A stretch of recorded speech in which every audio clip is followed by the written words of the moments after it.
क्या फ्रीलांसिंग करते हैं? पार्ट टाइम काम करके महीने भर में अच्छी कमाई निकाल लेते हैं? तो जरा रुकिए, क्योंकि टैक्स विभाग ने फ्रीलांसर्स और पार्ट टाइमर्स के लिए जो नए नियम लागू किए हैं, उन्हें ना जानना आपके लिए महंगा साबित हो सकता है। आज की रिपोर्ट में हम साफ साफ समझेंगे आपकी कमाई पर टैक्स कैसे लगता है, टीडीएस क्या होता है, एडवांस टैक्स कब देना पड़ता है और क्या जीएसटी लेना जरूरी है। चलिए शुरू करते हैं इस बेहद महत्वपूर्ण रिपोर्ट के साथ। फ्रीलांसर्स की कमाई पर टैक्स कैसे लागू होता है। आजकल graphic designing, content writing, social media management, consultancy या कोई भी ऑनलाइन सर्विस, फ्रीलांसिंग भारत में तेजी से बढ़ रही है।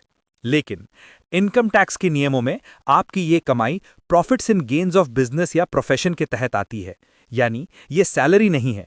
यहां टीडीएस अपने आप नहीं कटता, टैक्स का मैनेजमेंट आपको खुद करना पड़ता है। बजट 2025 के बाद नियम और सरल हुए हैं।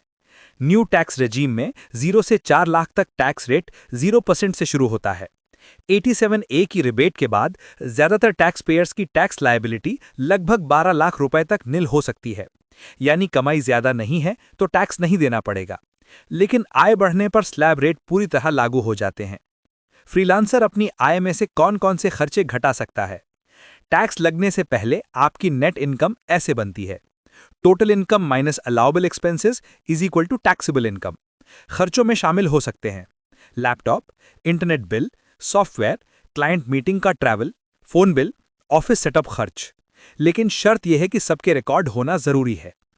सबसे आसान विकल्प प्रिजम्प्टिव टैक्सेशन, सेक्शन 44 ADA। अगर आपकी सालाना ग्रॉस रिसीट्स 75 लाख रुपए तक की है और 95% से ज्यादा पेमेंट डिजिटल मोड में है, तो आप 44 ADA चुन सकते हैं। यहां आपकी कुल कमाई का केवल 50% प्रॉफिट माना जाता है, उसी 50% पर टैक्स लगता है। अकाउंटिंग झंझट बेहद कम हो जाती है। उदाहरण, अगर आपने पूरे साल में 10 लाख कमाए तो केवल 5 लाख को प्रॉफिट माना जाएगा और उसी पर टैक्स लगेगा। न्यू रेजीम में स्टैंडर्ड डिडक्शन 75,000 रुपए मिलता है। फ्रीलांसर्स के लिए टीडीएस कब कटता है कब नहीं, यह नियम जानना बहुत जरूरी है। अगर क्लाइंट भारतीय है तो सेक्शन 194J लागू होता है। पूरे साल में भुगतान 50,000 रुपए से ज्यादा हुआ तो क्लाइंट 10% टीडीएस काटेगा। यानी अगर बिल 1 लाख का है तो आपको 90,000 मिलते हैं, 10,000 टीडीएस में जाता है। इस टीडीएस का क्रेडिट आपको आईटीआर में मिलता है।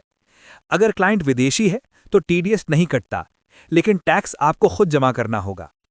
एडवांस टैक्स न देना पड़े तो बेहतर, लेकिन नियम जानना जरूरी है। अगर आपकी टैक्स लायबिलिटी साल में 10,000 रुपए से ज्यादा हो जाती है तो आपको एडवांस टैक्स देना पड़ता है। इसका शेड्यूल जून तक 15%, सितंबर तक 45%, दिसंबर तक 75% और मार्च तक 100%। देरी हुई तो ब्याज लगता है। अगर आप किसी फ्रीलांसर को हायर करते हैं, यहां सेक्शन 194C लागू होता है। एक बार में 30,000 रुपए से ज्यादा या पूरे साल में 1 लाख रुपए से ज्यादा पेमेंट हुआ तो आपको टीडीएस काटना पड़ेगा।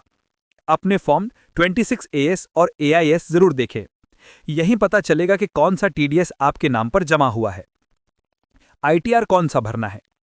44 ADA चुनते हैं, आईटीआर 4। अलग अलग आय स्रोत हैं, सैलरी, किराया, कैपिटल गेन आदि, तो आईटीआर 3। गलत आईटीआर फॉर्म भरेंगे तो रिटर्न रिजेक्ट हो सकता है।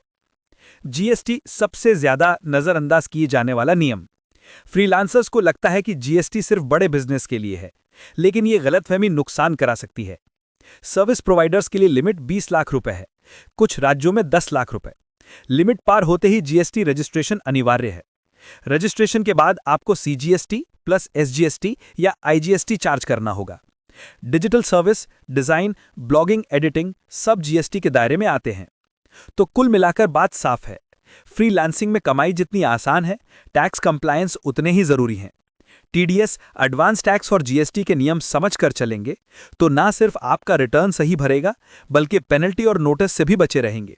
अगर आप चाहते हैं कि हम फ्रीलांसिंग, जीएसटी या टैक्सेशन पर और गहराई से वीडियो बनाएं तो नीचे कमेंट करके जरूर बताएं। मैं मिलता हूं अगली रिपोर्ट में सटीक जानकारी और नए अपडेट्स के साथ।